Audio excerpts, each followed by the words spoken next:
আমার হাতে দেখছেন বট বা ঘুড়ি। এটা দেখানোর উদ্দেশ্য আছে একটি, সেটি হলো বর্তমান যদি আপনি বিয়ে করেছেন কিন্তু আপনি বাসায় কিন্তু গুড়া মাছ আনতে পারবেন না, কারণ আপনার যত ভালো বই হোক না কেন আপনার বউ আপনাকে গুড়া মাছ পরিষ্কার করে খাওয়াবে না।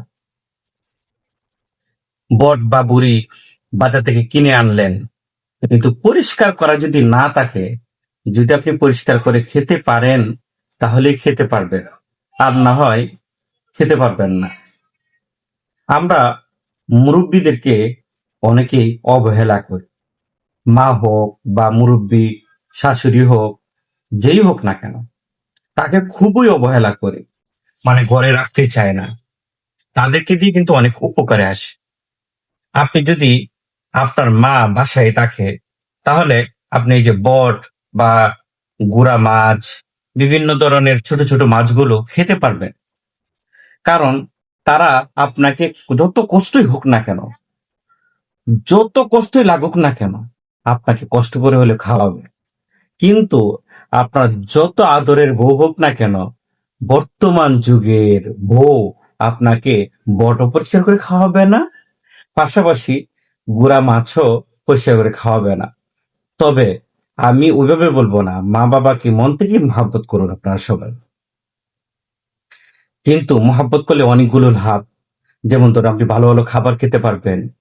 আপনার মন মতো আপনি যদি বলেন আপনার মাকে যে আমার এই খাবারটা খেতে ইচ্ছা করে, উনি কিন্তু নির্দ্বিধায় যত কষ্টই হোক না কেন আপনাকে খাওয়াবে।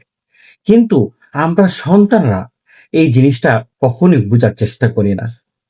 আমরা চিন্তা করি যে আমরা যদি আমার মাকে রাখি, তাহলে হয়তো আরেকটা প্যারা বিভিন্ন ধরনের কথা বলবে, বেসিং নষ্ট করবে, বাথরুম নষ্ট করবে।